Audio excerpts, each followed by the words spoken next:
ಎಲ್ರಿಗೂ ನಮಸ್ಕಾರ. ರಾಜ್ ಉತ್ಸವ ಡಾಕ್ಟರ್ ರಾಜ್‌ಕುಮಾರ್ ಅವರ ಒಂದು ಸಿನಿಮಾ ಸಂಚಿಕೆ ವಿಡಿಯೋಗೆ ಎಲ್ರಿಗೂ ಸ್ವಾಗತ ಸ್ನೇಹಿತರೆ. ಇಂದಿನ ವಿಡಿಯೋಗಳ ಸಂಚಿಕೆಯನ್ನು ಹೆಚ್ಚಿನ ಸಂಖ್ಯೆಯಲ್ಲಿ ಎಲ್ಲರೂ ವೀಕ್ಷಿಸಿ ನಮಗೆ ಆಶೀರ್ವದಿಸಿದ್ದೀರಾ. ಎಲ್ರಿಗೂ ಮತ್ತೊಮ್ಮೆ ನಮಸ್ಕಾರಗಳು. ಇವತ್ತಿನ ಸಂಚಿಕೆಯಲ್ಲಿ ಸ್ನೇಹಿತರೆ ಡಾಕ್ಟರ್ ರಾಜ್‌ಕುಮಾರ್ ಅವರು ಅಭಿನಯಿಸಿರುವಂತಹ ಒಂದು ಉತ್ತಮ ಚಿತ್ರ, ಸಾಮಾಜಿಕ ಕಳಕಳಿಯಿರುವಂಥ ಚಿತ್ರದ ಬಗ್ಗೆ ಮಾಹಿತಿ ನೀಡೋಕ್ಕೆ ಇಷ್ಟಪಡ್ತೀನಿ. 1969ರಲ್ಲಿ ಈ ಚಿತ್ರ ರಿಲೀಸ್ ಆಗಿ ಒಂದು ಉತ್ತಮ ಯಶಸ್ಸನ್ನು ಕೂಡ ಕಾಣುತ್ತೆ. ಒಂದು ಹಲವಾರು ವಿಶೇಷತೆಗಳಿಂದ ಕೂಡ ಈ ಚಿತ್ರ ಒಳಗೊಂಡಿರುತ್ತೆ. ಯಾವುದಪ್ಪ ಆ ಚಿತ್ರ ಅಂತ ನಿಮಗೆಲ್ಲರಿಗೂ ಕ್ಯೂರಿಯಾಸಿಟಿ ಇರ್ಬೋದು. ರಾಜ್‌ಕುಮಾರ್ ಅವರು ಅಭಿನಯಿಸಿದಂತಹ 115ನೇ ಚಿತ್ರ ಸ್ನೇಹಿತರೆ. 1965-69ರಲ್ಲಿ ಈ ಚಿತ್ರ ರಿಲೀಸ್ ಆಗುತ್ತೆ. ಮೇಯರ್ ಮುತ್ತಣ್ಣ ಚಿತ್ರದ ಬಗ್ಗೆ ಇವತ್ತು ನಾನು ನಿಮಗೆ ಮಾಹಿತಿನ ಹಂಚ್ಕೊತೀನಿ. ಸ್ನೇಹಿತರೆ, ರಾಜ್‌ಕುಮಾರ್ ಅಭಿನಯದಲ್ಲಿ ಮೂಡಿಬಂದ ಈ ಅದ್ಭುತ ಒಂದು ಸಾಮಾಜಿಕ ಕಳಕಳಿ ಇರುವಂಥ ಚಿತ್ರ ಇದಾಗಿತ್ತು. ಒಂದು ಹಳ್ಳಿ ಜೀವನವನ್ನು ಸವಿದಂಥ ಒಬ್ಬ ವ್ಯಕ್ತಿ ಪಟ್ಟಣಕ್ಕೆ ಬರ್ತಾನೆ. ಆ ಪಟ್ಟಣದಲ್ಲಿ ಅವನಿಗೆ ಎಷ್ಟು ಅಡೆತಡೆಗಳು ಆಗ್ತವೆ, ಒಂದು ಆಚಾರ ವಿಚಾರಗಳ ಬಗ್ಗೆ ಆಗಿರ್ಬೋದು, ನಡವಳಿಕೆ ಬಗ್ಗೆ ಆಗಿರ್ಬೋದು, ಪ್ರತಿಯೊಂದನ್ನು ಅನುಭವಿಸಿ ಅಲ್ಲಿನ ಇದಕ್ಕೆ ಒಂದು ಕೊನೆಗೆ ಅವನು ಒಂದು ತೊಡಗಿಸ್ಕೊತಾನೆ, ಜೀವನವನ್ನು ಒಪ್ಕೊಳ್ತಾನೆ. ನಂತರ ಅಲ್ಲಿ ನಡೆಯುವಂತಹ ಒಂದು ಮೋಸ, ಬಡವರ ವಿರುದ್ಧ ನಡೆಯುವಂಥ ಅನ್ಯಾಯಗಳನ್ನ ಹತ್ತಿಕ್ಕುವಂಥ ಒಂದು ಹಂತಕ್ಕೆ ಬರ್ತಾನೆ. ಅದೇ ಚಿತ್ರದ ಒಂದು ಕಥಾವಸ್ತು ಕೂಡ ಉತ್ತಮ ಚಿತ್ರ ಸ್ನೇಹಿತರೆ. ಹಾಗೆ ಇನ್ನು ಚಿತ್ರದ ತಾಂತ್ರಿಕ ವರ್ಗಕ್ಕೆ ಬರೋಣ. ಈ ಚಿತ್ರವನ್ನು ಸಿದ್ಧಲಿಂಗಯ್ಯ ಅನ್ನೋರು ಮೊದಲ ಬಾರಿಗೆ ಸ್ವತಂತ್ರ ನಿರ್ದೇಶಕರಾಗಿ ನಿರ್ದೇಶನವನ್ನು ಮಾಡ್ತಾರೆ. ಮುಂದೆ ನಿಮಗೆ ತಿಳಿದೇ ಇದೆ ಇವರು ನಿರ್ದೇಶಿಸಿದಂತಹ ಚಿತ್ರಗಳು ಎಷ್ಟು ಹಿಟ್ ಆಗ್ತವೆ ಅಂತ. ಇವರು ಹೆಚ್ಚಾಗಿ ನಿರ್ದೇಶಿಸಿದ ಚಿತ್ರಗಳು ರಾಜ್‌ಕುಮಾರ್ ಅವ್ರದ್ದೇ ಆಗಿರುತ್ತೆ ಸ್ನೇಹಿತರೆ. ಅದು ಒಂದು ಹೈಲೈಟು. ಸಿದ್ಧಲಿಂಗಯ್ಯರವರು ನಿರ್ದೇಶಿಸಿದಂಥ ಹೆಚ್ಚಿನ ಚಿತ್ರಗಳಲ್ಲಿ ರಾಜ್‌ಕುಮಾರ್ ಅವರ ಪಾತ್ರ ಹೆಚ್ಚಾಗಿದೆ, ಅಭಿನಯಿಸಿರ್ತಾರೆ. ಸುಮಾರು 20 ಚಿತ್ರಗಳನ್ನ ಇವರು ನಿರ್ದೇಶನ ಮಾಡಿದ್ದಾರೆ ಕನ್ನಡದಲ್ಲಿ ಸಿದ್ಧಲಿಂಗಯ್ಯವರು. ಅದರಲ್ಲಿ ಭೂತಯ್ಯನ ಮಗ ಇವು ಎಲ್ಲರೂ ನೋಡಿದ್ದೀರಾ, ಎಷ್ಟು ಚೆನ್ನಾಗಿದೆ ಚಿತ್ರ. ನ್ಯಾಯವೇ ದೇವರು, ಬಾಳು ಬೆಳಗಿತು, ಬಿಳಿಗಿರಿಯ ಬನದಲ್ಲಿ, ದೂರದ ಬೆಟ್ಟ ಮತ್ತು ಭೂಲೋಕದಲ್ಲಿ ಅವರ ಎಷ್ಟು ಚೆನ್ನಾಗಿದೆ ಒಂದು ಚಿತ್ರಗಳು ಸ್ನೇಹಿತರೆ. ಅಲ್ಲದೆ ಒಂದು ವರ್ಷ ಹೊಡೆದಂಥ ಅಣ್ಣವರ ಒಂದು ಚಿತ್ರನ ಕೂಡ ಇವರು ನಿರ್ದೇಶನ ಮಾಡಿದ್ದಾರೆ. ನಿಮಗೆಲ್ಲರಿಗೂ ಗೊತ್ತೇ ಇರುತ್ತೆ, ಒಂದು ವರ್ಷ ಅಂತ ಹೇಳ್ತಿದ್ದಂಗೆ ಬಂಗಾರದ ಮನುಷ್ಯ. ಆ ಚಿತ್ರ ಜನರಲ್ಲಿ ಎಂಥ ಜಾಗೃತಿಯನ್ನು ಮೂಡಿಸ್ತಂತ ಎಲ್ಲರಿಗೂ ನಿಮಗೆ ತಿಳಿದೇ ಇದೆ, ತಿಳ್ಕೊಂಡಿರ್ತೀರ. ಅವತ್ತಿನ ಕಾಲದಲ್ಲಿ ಆ ಚಿತ್ರವನ್ನು ನೋಡಿದಂತಹ ಯುವಕರು ಪಟ್ಟಣವನ್ನು ಬಂದು ಸೇರಿರ್ತಾರಲ್ಲ, ಅವರೆಲ್ಲರೂ ಪಟ್ಟಣವನ್ನು ತೊರೆದು ಹಳ್ಳಿಗೆ ಹೋಗಿ ಕೃಷಿಯನ್ನು ಮಾಡೋದ್ರ ಬಗ್ಗೆ ಉತ್ಸುಕರಾಗ್ತಾರೆ. ಅಂದರೆ ಆ ಚಿತ್ರ ಎಷ್ಟು ಒಂದು ಮನಸ್ಸಿಗೆ ನಾಟಿರಬೇಕು ಅಂದಿನ ಜನರಿಗೆ ಸ್ನೇಹಿತರೆ. ಒಂದು ಉತ್ತಮ ಸಬ್ಜೆಕ್ಟ್ ಇರುವಂಥ ಒಂದು ಚಿತ್ರ. ಒಂದು ವರ್ಷದ ಮೇಲೆ ಹೋಗುತ್ತೆ ಸ್ನೇಹಿತರೆ ಅದು. ಅಲ್ಲದೆ ಸಿದ್ಧಲಿಂಗಯ್ಯನವ್ರಿಗೆ ಈ ಚಲನಚಿತ್ರ ಉದ್ಯಮದ ಒಂದು ಕೊಡುಗೆಗಾಗಿ 1993ರಲ್ಲಿ ಒಂದು ಪ್ರಶಸ್ತಿಯನ್ನು ಕೊಟ್ಟು ಗೌರವಿಸಲಾಗುತ್ತೆ. ಯಾವುದಪ್ಪ ಅದು ಅಂತಂದರೆ ಪುಟ್ಟಣ್ಣ ಕಣಗಾಲ್ ಪ್ರಶಸ್ತಿಯನ್ನು ನೀಡಿ ಅವರಿಗೆ ಗೌರವಿಸಲಾಗುತ್ತೆ. ಇನ್ನೂ ಒಂದು ವಿಶೇಷ ಏನಪ್ಪ ಅಂತಂತಂದರೆ ದ್ವಾರಕೀಶ್ ಕೂಡ ಸ್ವತಂತ್ರ ನಿರ್ಮಾಪಕರಾಗಿ ಈ ಚಿತ್ರದ ಮುಖಾಂತರ ಪದಾರ್ಪಣೆಯನ್ನು ಮಾಡ್ತಾರೆ. ಅದು ಒಂದು ವಿಶೇಷ. ಅಂದರೆ ಈ ಚಿತ್ರದ ಪ್ರೊಡ್ಯೂಸರ್ ಬಂದು ದ್ವಾರಕೀಶ್ ಅವರು.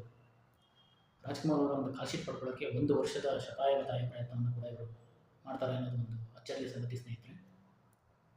ಸಿದ್ಧಲಿಂಗಯ್ಯನವ್ರನ್ನ ಒಂದು ನಿರ್ದೇಶಕರಾಗಿ ಆಯ್ಕೆ ಮಾಡಿಕೊಂಡಿದ್ದು ಇವರಿಗೆ ಒಂದು ಪ್ರೊಡ್ಯೂಸರ್ ಆಗಿ ರಾಜ್‌ಕುಮಾರ್ ಅವರ ಚಿತ್ರಕ್ಕೆ ಒಂದು ಇದು ಸಿಗೋದಕ್ಕೆ ಅವರಿಗೆ ಅನುಕೂಲ ಆಯಿತು ಅಂತ ಕೇಳ್ಪಟ್ಟಿದ್ದೀವಿ ಸ್ನೇಹಿತರೆ.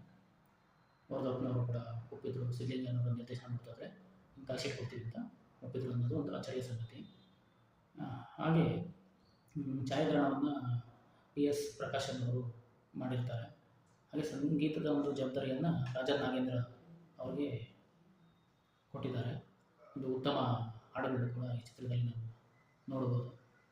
ಇನ್ನು ಪಾತ್ರವರ್ಗಕ್ಕೆ ಬರೋಣ ಸ್ನೇಹಿತರೆ. ನಾಯಕರಾಗಿ ಡಾಕ್ಟರ್ ರಾಜ್‌ಕುಮಾರ್ ಅವರು, ನಾಯಕಿಯಾಗಿ ಭಾರತಿ ಅವರು ಅಭಿನಯಿಸಿದ್ದಾರೆ.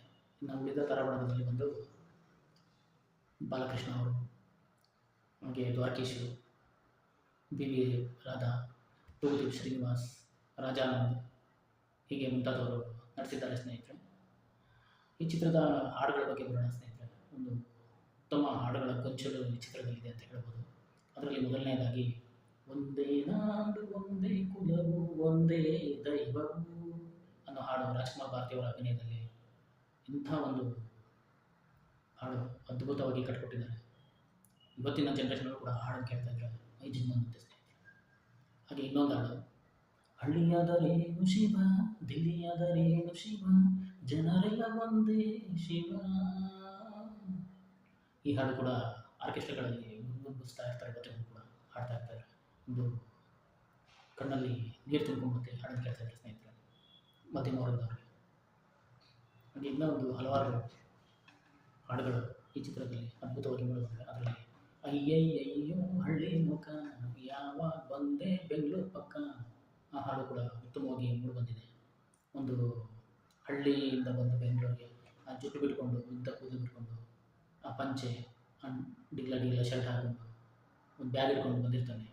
ಆ ಸಿಟಿಯವ್ರ ಕೈಲಿ ತಗ್ಲಾಕೊಂಡು, ಹೆಂಗಸರ ಕೈಯಲ್ಲಿ ಯಾತನೆ ನಾನು ಅನುಭವಿಸುವಂಥ ಒಂದು ಹಾಡು.